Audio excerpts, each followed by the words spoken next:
About bills of exchange. Theoretical knowledge of bills of exchange में हमने bills of exchange में bills of exchange, promissory note का meaning, उसके differences और उसकी जो डिफरेंट टर्म्स होती हैं और टर्म्स के अकॉर्डिंग जो उसका expiry period, due period count करना होता है, वो सब हमने किया था। नहीं किया था? किया था? आवाज आनी चाहिए।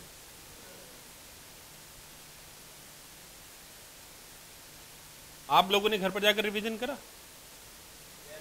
वो करना चाहिए। अगर आप सोचते हैं कि आपने ट्यूशन पढ़ लिया और उसके बाद घर पर जाकर दूसरे सब्जेक्ट पढ़ने लग जाते हैं, तो ये आपकी फॉल्ट है। यहाँ तो हमने पढ़ाया है, घर पर जाकर आपको पढ़ना है। ठीक है, तो आइए, coming back to the main point, the topic of that today, and today is accounting treatment of bills of exchange.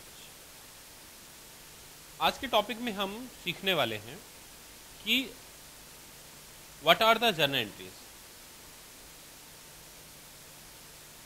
and how it should be passed, what are the various cases in bills of exchange, and what are the solutions in different cases.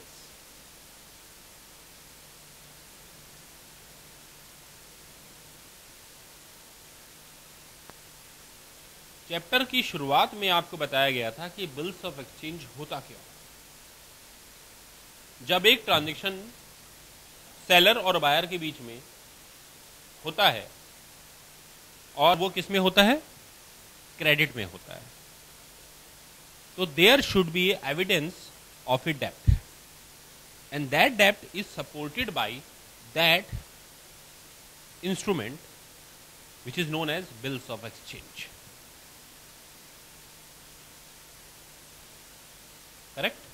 तो यानी जो journal entries की starting होगी वो होगी शायद किसी transaction से। ट्रांजैक्शन है उधार में गुड्स सेल करने का या परचेज करने का। पहले हम क्या करेंगे? क्रेडिट में गुड्स खरीदेंगे और बेचेंगे, और उसके बाद उसके बदले में पेमेंट अगर कैश में आ जाएगी तो बिल्स ऑफ एक्सचेंज का तो मतलब ही नहीं ना। लेकिन अब हम पेमेंट के लिए जब गए तो पार्टी ने क्या कहा? पार्टी ने ये कहा कि जी मैं आपको पेमेंट 2 महीने बाद दूंगा, 3 महीने बाद दूंगा, 4 महीने बाद दूंगा। तो हमने क्या कहा? हमने उसे ये कहा कि ठीक है, आप इस स्टेटमेंट को लिख कर दे दीजिए। आप इस स्टेटमेंट को लिख कर दे दीजिए। क्यों लिख कर क्यों दें? एक एविडेंस हो गया आपके और मेरे बीच इस एग्रीमेंट का। करेक्ट? कॉन्ट्रैक्ट हो गया। क्या हो गया? ऑफर और एक्सेप्टेंस का। और चूंकि ये फाइनेंशियल बिल्स हैं, तो इसलिए इसके लिए स्पेशल एक्ट है। और स्पेशल एक्ट कौन सा है? Negotiable instrument act. Negotiable instrument act. तो इसलिए under the provision of negotiable instrument act जो जो रिक्वायरमेंट्स होती हैं, उस रिक्वायरमेंट के हिसाब से हमने वो बिल ड्राफ्ट कर लिया, और उससे पता लग गया किसने पैसा देना है, किसको पैसा देना है, कौन सी डेट को देना है और कितना देना है, कहां पर देना है। समझ में आ गया? पॉइंट क्लियर हो गया? अब उसको ट्रांजैक्शन को जो बिल्स ऑफ एक्सचेंज ले रहे हैं उसका भी तो क्या है, अपने आप में एक गारंटी बनेगा नहीं बनेगा? तो यानी मैं ये चैप्टर ये मानकर पढ़ा रहा हूं सभी स्टूडेंट्स, उधर जो वीडियो क्लासेस में स्टूडेंट्स बैठे हुए हैं उनसे भी बात कर रहा हूं मैं अभी ऐसा मानकर पढ़ा रहा हूं ये चैप्टर कि आप अपने 11th स्टडीज में कभी पढ़े ही नहीं थे, या आप साइंस बैकग्राउंड के। ठीक है ना स्टूडेंट? तो जो कॉमर्स स्टूडेंट्स हैं थोड़ा सा पेशेंस बनाकर रखें, ठीक है, ताकि मैं सभी तरीके के सभी टाइप के स्टूडेंट्स का मैं हेल्प कर सकूं। तो आइए स्टार्ट करते हैं स्टूडेंट्स अपना अकाउंटिंग ट्रीटमेंट चैप्टर में बिल्स ऑफ एक्सचेंज। तो स्टूडेंट्स सबसे पहले जो स्टार्ट होगा वो क्या होगा? सबसे पहले ट्रांजैक्शन ऑफ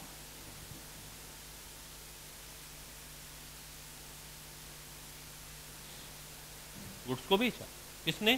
किसकी बुक्स में चल रहा है ये? सेलर के बुक्स।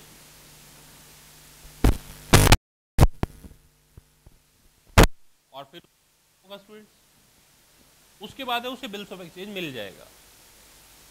क्या मिल जाएगा? Bills of exchange. तो receiving acceptance of bills of exchange. अब ये जो बिल्स ऑफ एक्सचेंज मुझे मिल गया है, यानी ये मिस्टर ए है और ये मिस्टर बी है। इन्होंने इनको गुड्स क्या करा? सेल करा। इसी हालत में बदले में इन्हें क्या चाहिए? पेमेंट। पेमेंट की जगह इन्होंने क्या दे दिया? Bills of exchange.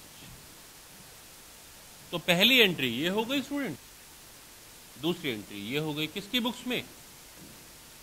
सेलर की बुक्स में।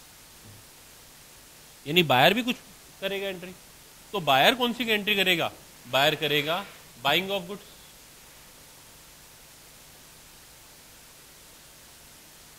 और दूसरा जो उसने बिल्स ऑफ एक्सचेंज दे दिया है, अपनी एक्सेप्टेंस दे दी है, ठीक है, गिविंग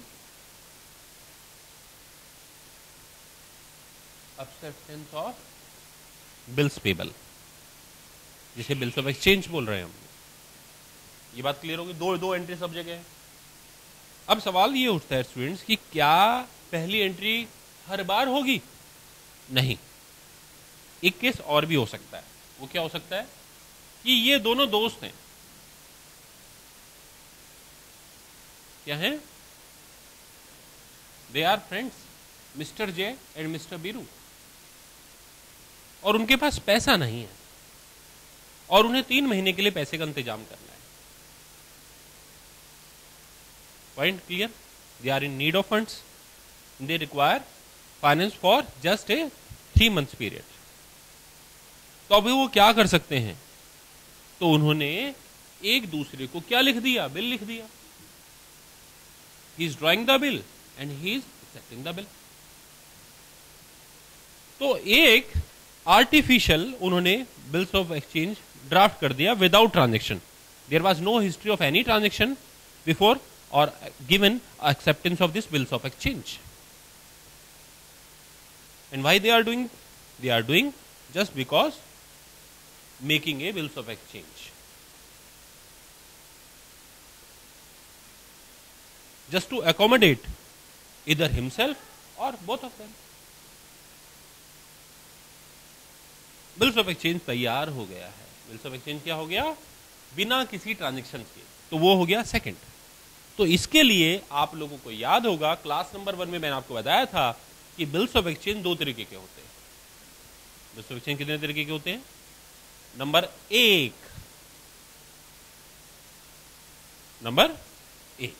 वो था ट्रांजैक्शन बिल ऑफ एक्सचेंज। क्या था? और number 2 accommodation bills of exchange. तो जो किसी ट्रांजैक्शन के कारण बाद में हैपेंड होते हैं उनको हम ट्रांजैक्शन बिल्स ऑफ एक्सचेंज कहते हैं।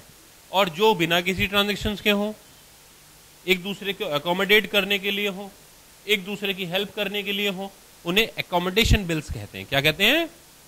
तो पहले वाला कौन सा? Trade bill. कौन सा बिल? और दूसरा वाला कौन सा? Accommodation bill. कौन सा बिल? ट्रेड बिल का मतलब जो ट्रेडिंग में आपस में लिए और दिए जाते हैं, और एकोमोडेशन बिल का मतलब कोई ट्रेड ही नहीं था, कोई ट्रेडिंग ही नहीं थी आपस में, और तब वो लिए या दिए गए। Is it okay? Point clear हो गया? पहला क्वेश्चन तैयार हो गया सीपीटी में।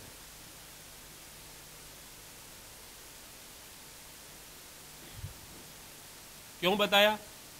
कहीं कोई स्टूडेंट्स आप में से या उधर जो वीडियो क्लासेस में स्टूडेंट्स बैठे हुए मुझे देख रहे हैं, उनमें से कोई ये ना सोच ले कि पहली एंट्री पास करनी कंपलसरी है और वो रट्टा मार ले। समझ में आ गया? तो ये बताना जरूरी है कि देखिए ये एंट्री के बगैर भी ये वाली एंट्री हो सकती हैं, ऐसे क्वेश्चंस बनाए जा सकते हैं। ये बात क्लियर हो गई स्टूडेंट्स? तो पेमेंट मिलनी है, उसको क्या कहते हैं हम? उसको कहते हैं ड्रॉयर। क्या कहते हैं?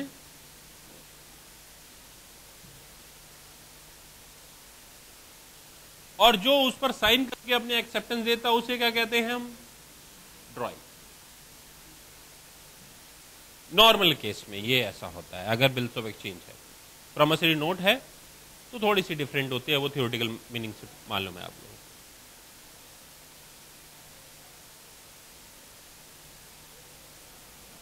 तो इसका मतलब ये in the books of dryer चल रही है एंट्री, और ये इन द बुक्स ऑफ ड्रॉई चल रही है।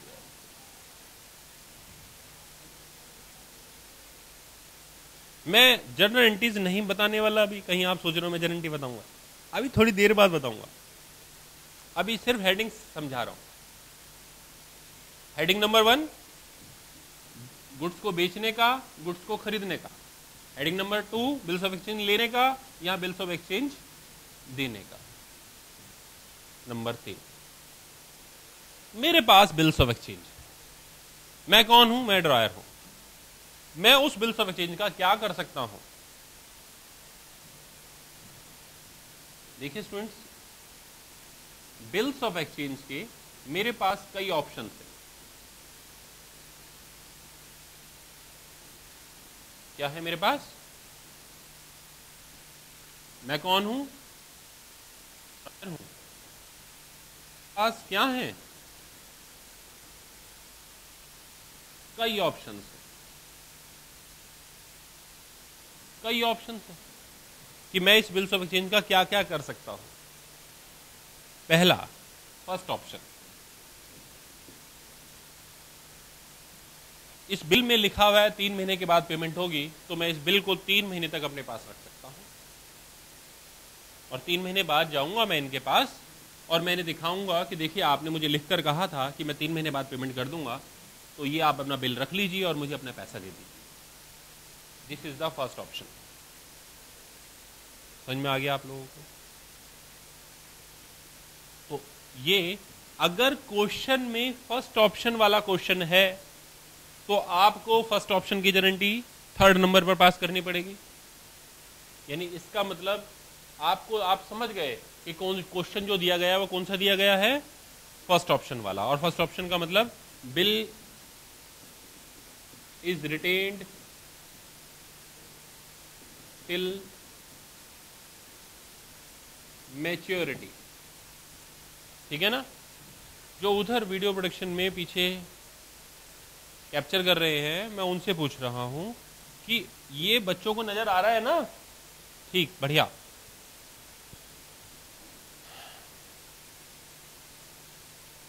ये पहला टाइप का क्वेश्चन हो गया। यानी ऐसे क्वेश्चन कैसे होंगे? सभी स्टूडेंट सुनिए जरा। क्वेश्चन में लिखा हुआ होगा कि किसी ने किसी को गुड्स बेचा है, उसके बाद बिल मिला है, उसके बाद 3 महीने बाद जाके बिल्स की पेमेंट हो गई है, या 3 महीने बाद जाके पेमेंट डिसऑनर हो गई है, बिल्स डिसऑनर हो गया है। यानी इसने कहा मेरे पास पैसे नहीं है, तो या तो पेमेंट हो जाएगी या पेमेंट, ये कौन सा बन गया? अब पेमेंट होने पर क्या गारंटी बनानी है ये भी मैं बताऊंगा, और पेमेंट ना होने पर क्या बनानी है ये भी मैं ही बताऊंगा। लेकिन अभी मैं क्या बता रहा हूं आपको? सिर्फ हेडिंग। ओके, आप लोग भी लिखते रहिएगा और सामने वाले स्टूडेंट्स भी लिखते रहेंगे। ठीक है जी? इसके बाद कोई और ऑप्शन भी हो सकता है। हाँ भाई, हो सकता है। कैसे हो सकता है आइए मैं बताता हूं। पेमेंट कितनी देर बाद मिलेगी? 3 महीने बाद। मुझे तो अभी चाहिए, तो इसके लिए क्या करूं? इसके लिए मार्केट में फाइनेंसर्स होते हैं। क्या होते हैं? तो फाइनेंसर में मिस्टर बैंक है। क्या है? मैं बैंक के पास जाता हूं और मैं बैंक को कहता हूं कि देखिए मेरे पास एक बिल्स ऑफ एक्सचेंज है और मुझे इसकी पेमेंट 3 महीने बाद मिलनी है। इस बिल की गारंटी मैं लेता हूं क्योंकि मैं ही लेकर आ रहा हूं। आप मुझे 3 महीने पहले इसकी पेमेंट दे दीजिए और जो 3 महीने का ब्याज है, इंटरेस्ट है, वो आप माइनस कर लीजिए। 3 महीने बाद अगर आप उसके पास जाकर पेमेंट ले आइएगा, अगर वो ना दे तो मेरे खाते में से काट लीजिएगा। अगर बैंक को मुझ पर फेथ है, मैंने कौन से वर्ड यूज करे? If bank has faith on me. तो अगर बैंक मुझ पर फेथ करता है और मेरे बैंक के साथ अच्छे रिलेशन है, मेरी रेपुटेशन अच्छी है, तो बैंक मेरे को क्या कर देगा? वो बिल रखकर पेमेंट कर देगा। इसको कहते हैं डिस्काउंटिंग ए बिल। क्या कहते हैं? तो सेकंड है पहला नहीं तो दूसरा। दूसरा क्या है?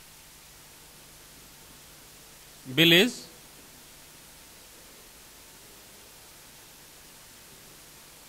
Discounting with bank. बिल जो है बैंक के साथ डिस्काउंट करा लिया जाता है। फिर क्या होगा? पेमेंट में आ जाएगी। तो अब गारंटी क्या बनेगी?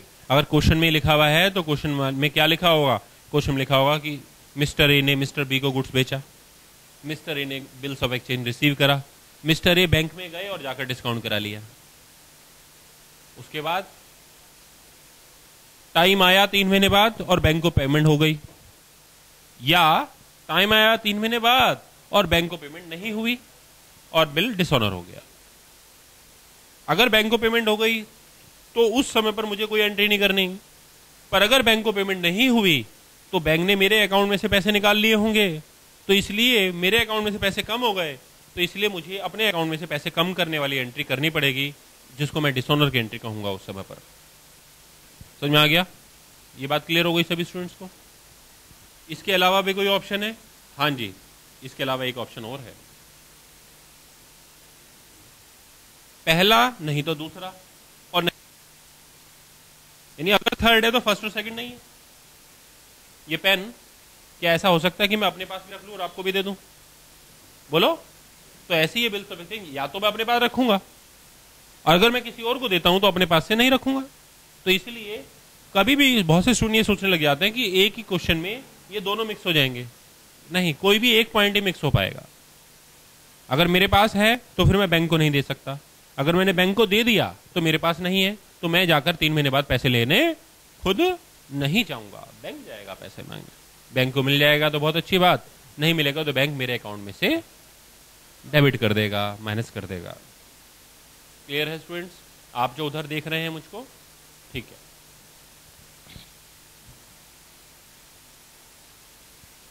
मैंने कहा था इसके अलावा थर्ड केस क्या हो सकता है? बिल मेरे पास ही है, मैं बैंक के पास नहीं गया, लेकिन मार्केट में कोई और क्रेडिटर है मेरा,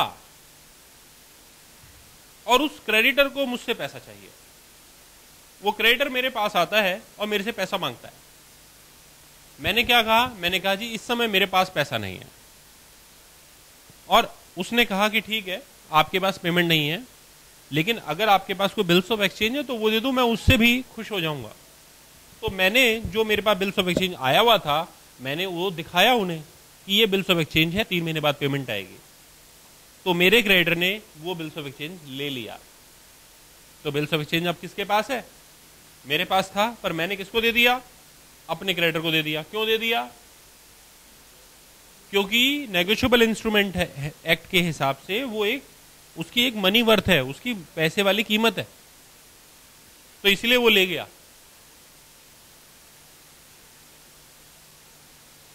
और वो ले गया ये सोचकर कि 3 महीने बाद वो पैसे ले लेगा। पॉइंट क्लियर है? या उसके पास भी बहुत सारे ऑप्शन है, वो 3 महीने तक अपने पास रखे और 3 महीने बाद खुद जाकर पैसे ले ले, या वो अपने बैंक के पास जाकर डिस्काउंट करवा ले, या वो अपने क्रेडिटर को दे दे। सेम वही प्रोसेस वो भी कर सकता है। ठीक है स्टूडेंट्स, क्लियर है? तो अभी थर्ड केस ये है कि बिल जो है हम अपने क्रेडिटर को क्या कर देते हैं? ट्रांसफर। क्या कर देते हैं? और ट्रांसफर के लिए एक टर्म होती है नेगोशिएबल इंस्ट्रूमेंट में, उसे एंडोर्समेंट कहते हैं। क्या कहते हैं? एंडोर्समेंट एक लीगल टर्म है। एंडोर्समेंट क्या है? लीगल टर्म है। बिल इज एंडोर्स, इसका जनरल इंग्लिश मीनिंग हो गया transferred. Bill is endorse to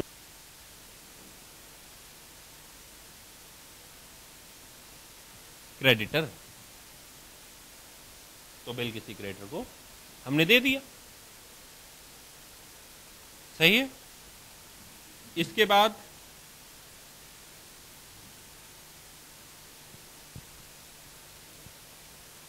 कुछ और भी हो सकता है। हाँ जी, इसके अलावा ये हो सकता है कि बिल को मैंने अपने पास ही रखा, लेकिन मैंने बैंक से डिस्काउंट नहीं करवाया और ना ही मैंने क्रेडिटर को दिया। लेकिन इस केस में मैं पेमेंट लेने मैं गया था, ये चौथे केस में बिल मेरे पास ही है, लेकिन मैंने बैंक को दे दिया और बैंक पेमेंट लेकर आ रहा है। अब आप कहेंगे सर कि अगर बैंक ही पेमेंट लेने जा रहा है तो फिर सेकंड वाले केस में और फोर्थ वाले केस में क्या डिफरेंस है? सेकंड वाले केस में बैंक ने पेमेंट, मेरे को पेमेंट कब दी? मैच्योरिटी से पहले। फोर्थ वाले केस में बैंक मुझे पेमेंट दे रहा है मैच्योरिटी डेट पर। मैच्योरिटी, तो आप कहेंगे सर फायदा क्या है, आप ही जाकर पेमेंट ले आते। जब बिजनेस का स्केल बढ़ जाता है, देखो मुझे नहीं मालूम, जो आप में से कॉमर्स स्टूडेंट बैठे हुए हैं उनको ये बात मालूम है नहीं मालूम है, अपने 11th स्टैंडर्ड में उनके टीचर्स ने बताई नहीं बताई है, मेरी ड्यूटी बनती है, मैं बता रहा हूं। जब बिजनेस का स्केल बढ़ जाता है तो हमारे पास इन सब चीजों के लिए टाइम नहीं है। शायद हमें याद ना रहे, इसके लिए बैंक हमें सर्विस अवेल कराते हैं। बैंक कहता है कि आप अपने बिल मुझे दे दो, मैं जाकर पेमेंट ले आऊंगा, बदले में एक सर्विस चार्ज ले लूंगा आपसे, बदले में। तो मैंने कहा ठीक है, ये बढ़िया सुविधा है। मैंने शुरू में ही बैंक के पास सारे जमा करा दिए। जब जब जिसका बिल का जो डेट आती है, जो मंथ आता है, बैंक अपने आप ध्यान रखता है और अपने आप पेमेंट ले आता है। तो इसे कहते हैं बिल इज एंड और कलेक्ट। अब यहां पर क्या हुआ, बिल मैंने बैंक को दे दिया कलेक्शन के वास्ते, मैच्योरिटी टाइम पर बैंक गया और जाकर पेमेंट ले आया, तो एंट्री बनेगी। तो यहां पर क्वेश्चन क्या होगा कि ए ने बी को गुड्स बेचा, ए को बी आर मिल गया, ठीक है, और फिर ए ने क्या करा, bill is send to bank for the collection and on maturity date payment has been receive.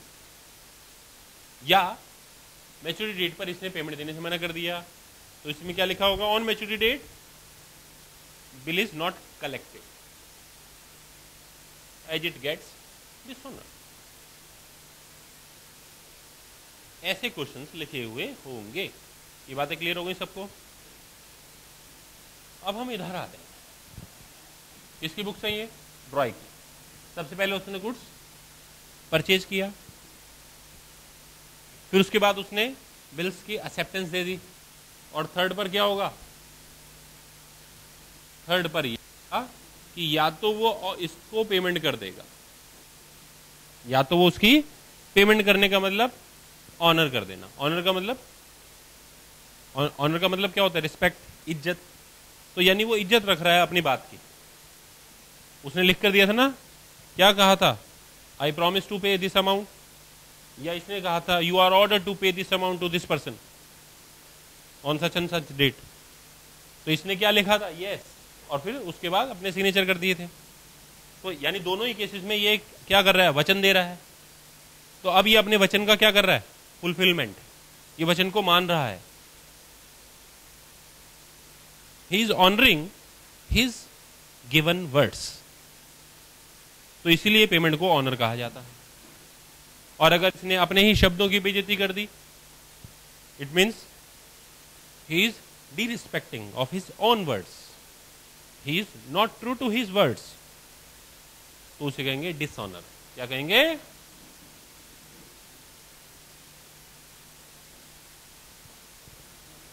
Okay.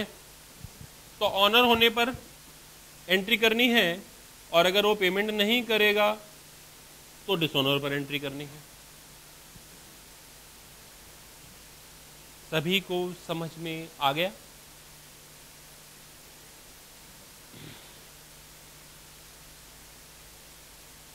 तो अब हम सीखने वाले हैं स्टूडेंट्स ये सब जर्नल एंट्रीज। ये चैप्टर जर्नल एंट्रीज का है, क्वेश्चन जर्नल एंट्री बेस्ड होंगे, ऑप्शन इसी तरीके के होंगे, ठीक है। तो मैं चैप्टर स्टार्ट करने जा रहा हूं, और मैं आपको जर्नल एंट्रीज इसमें बताऊंगा सभी केसेस की। पहले हम इसको ये मानकर चलेंगे कि ऑनर हो रहा है, और उसके प्रैक्टिस करेंगे। फिर उसके बाद हम कहेंगे डिसऑनर हो रहा है, फिर उसकी प्रैक्टिस करेंगे। इस तरीके से क्लास चलेगी। क्लियर है? आप इसे कॉपी कर लीजिए हेडिंग्स को। फिर उसके बाद जब मैं दोबारा लिखूंगा तो आप फिर दोबारा से उतारिएगा, ठीक है। हम जर्नल एंट्रीज, और जर्नल एंट्रीज में हम स्टार्ट कर रहे हैं students in the books of dryer. Dryer की किताबों में सबसे पहले स्टूडेंट्स, अगर ड्रॉयर ने गुड्स बेचा है तो फॉर सोल्ड। अगर गुड्स बेचा है तो क्या गारंटी बनेगी? एक नॉर्मल कैश सेल्स की क्या एंट्री होती है? नॉर्मल एक कैश सेल्स की एंट्री, ये इसलिए था कि मैं मान के चल रहा हूँ साइंस स्टूडेंट्स को पढ़ा रहा हूँ। कैश सेल्स की एंट्री क्या होती है स्टूडेंट? इससे कैश बढ़, ठीक है, और सेल्स बढ़ जाएगी संस्था में। सेल्स क्या होती है और कैश। तो जो स्टूडेंट बेसिक अकाउंटिंग को सीख चुके हैं, साइंस वालों को भी बेसिक बताया जा चुका है कि एसेट्स बढ़ती हैं कैसे और रेवेन्यू कैसे प्लस होती हैं। तो गारंटी क्या बन गई?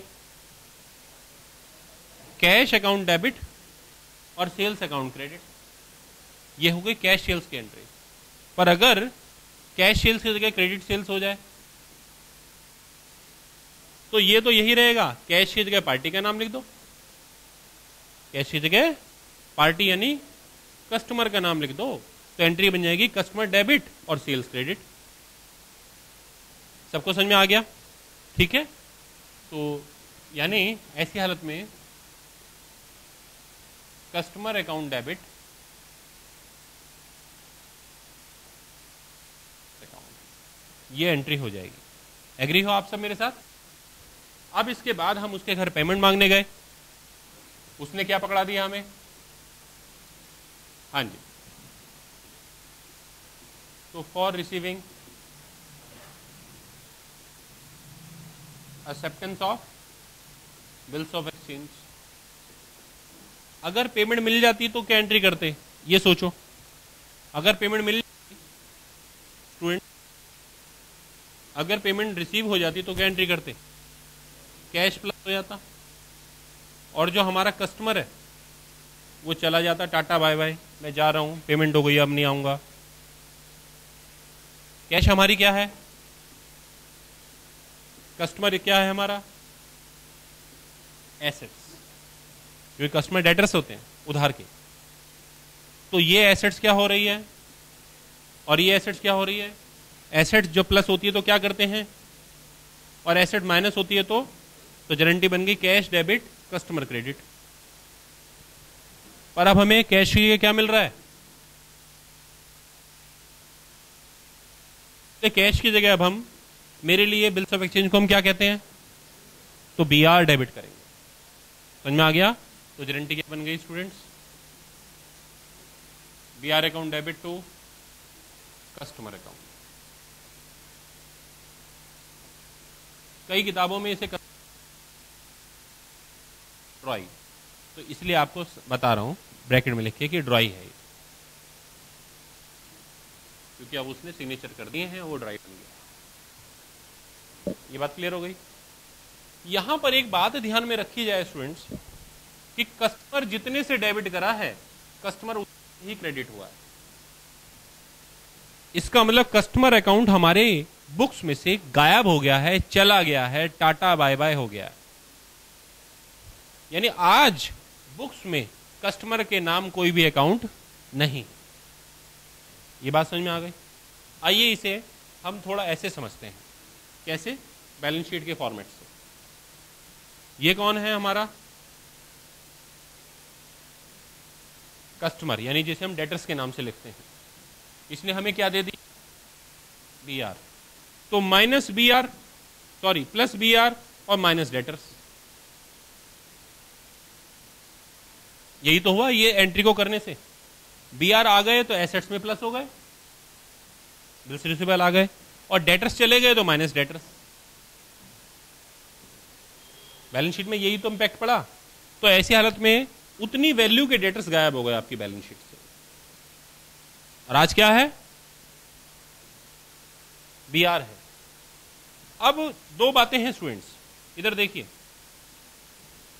एक पेमेंट मिल जाए और एक पेमेंट ना मिले, डिसऑनर हो जाए। पेमेंट मिल जाएगी तो बैलेंस शीट कैसे होगी जरा देखो। जो बीआर है वो चला गया और बदले में क्या आ गया, कैश।